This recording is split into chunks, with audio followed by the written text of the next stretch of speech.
Hey guys! Today we're going to talk about what to do when the same problem keeps coming up again and again. So it might be something that makes you stressed or makes you upset, and intellectually you're like, come on, this shouldn't really upset me so much. But it's not translating. It's not actually translating to your feelings, and you still end up getting stressed or upset every single time it comes up. So let me give you an example of a time that I experienced this.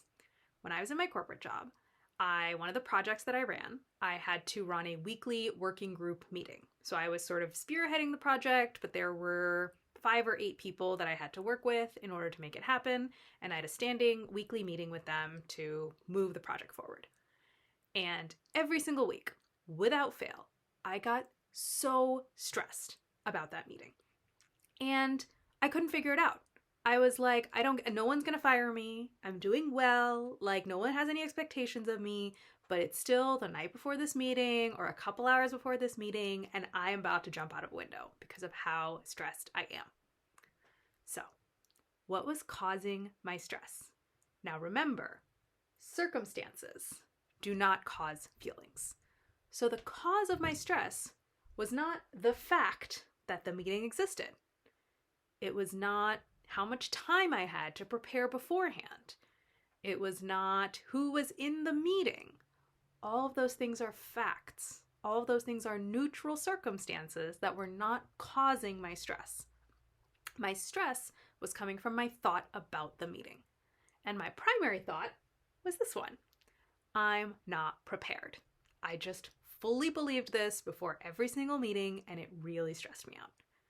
And I knew about coaching at this point. I knew that I'd found the thought that was causing my stress, and I tried to address it.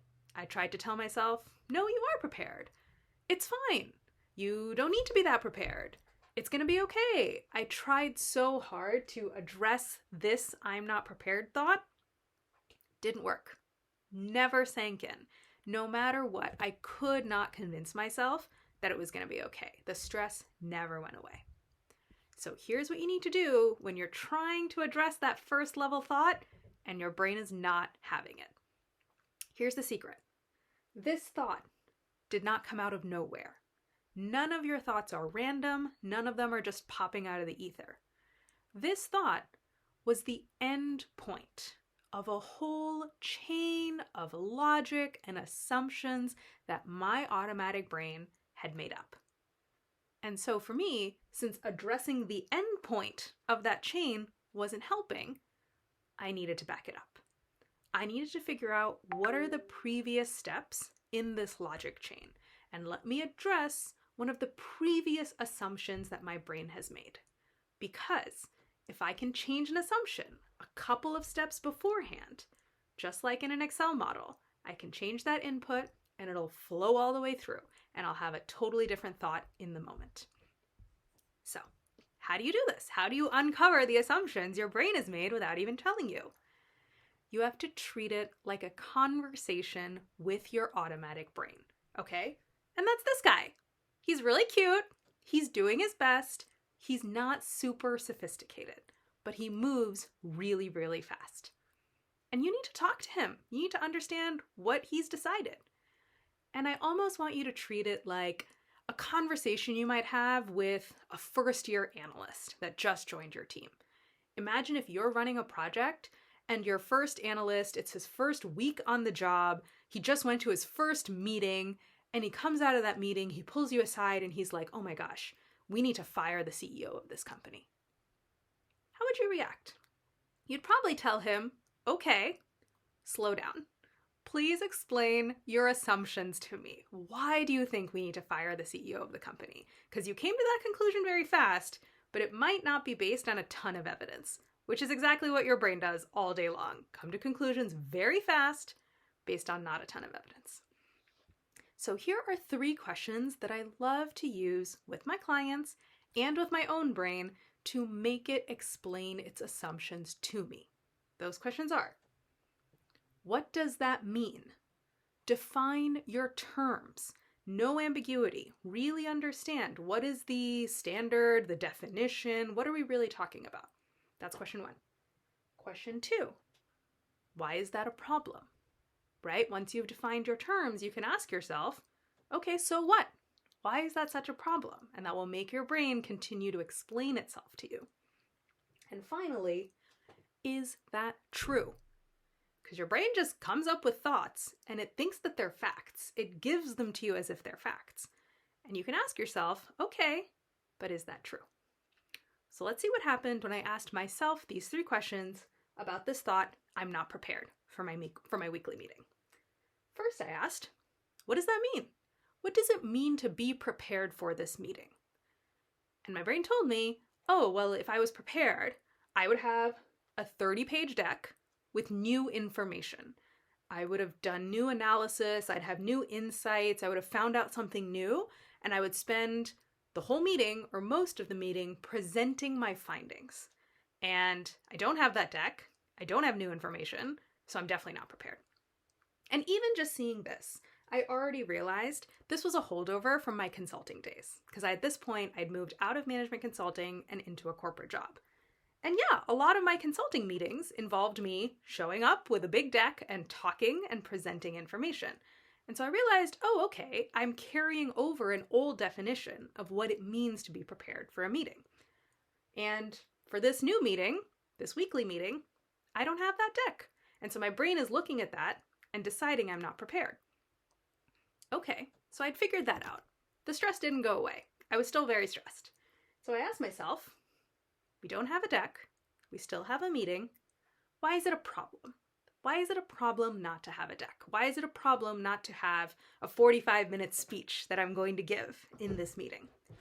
And my brain told me, it's a problem because my job is to make people happy and make them impressed.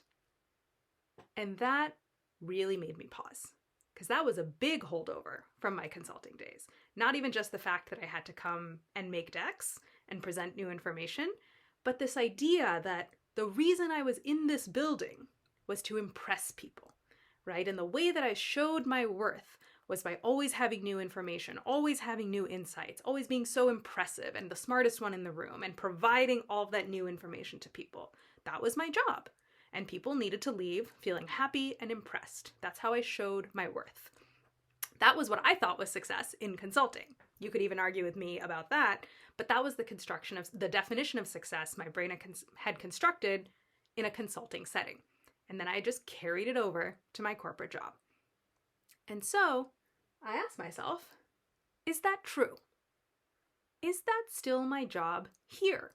Is my job in this new setting still to make people happy and make them feel impressed?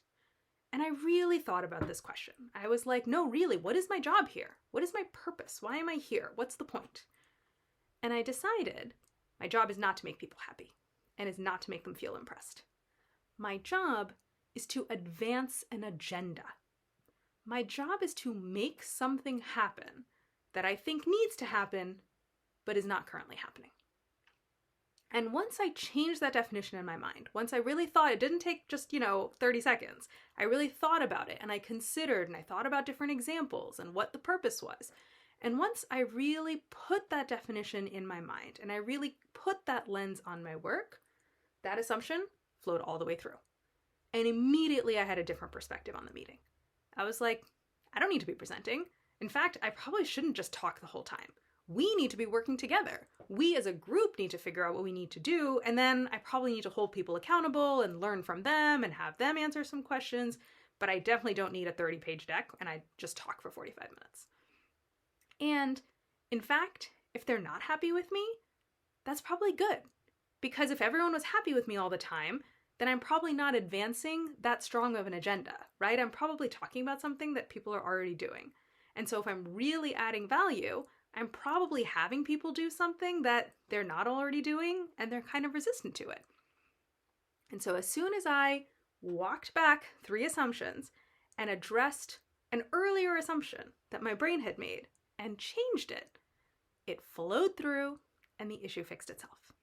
And so if you find yourself having the same thing come up again and again, and you're trying to address it at the first thought level, and you're not having a lot of success, your brain's just not catching on, what you need to do is have a conversation with yourself and uncover some of the earlier assumptions that your brain has made that has resulted in this thought that you have in the moment. Because if you can go back and change an earlier assumption, it'll flow through and your problem will be solved.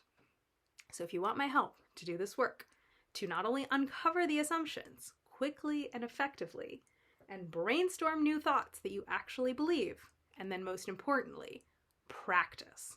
Apply the new thought in the moment so you actually seal in the new results, not just in theory, but actually in practice. Come talk to me. Click the link and book a coaching consult.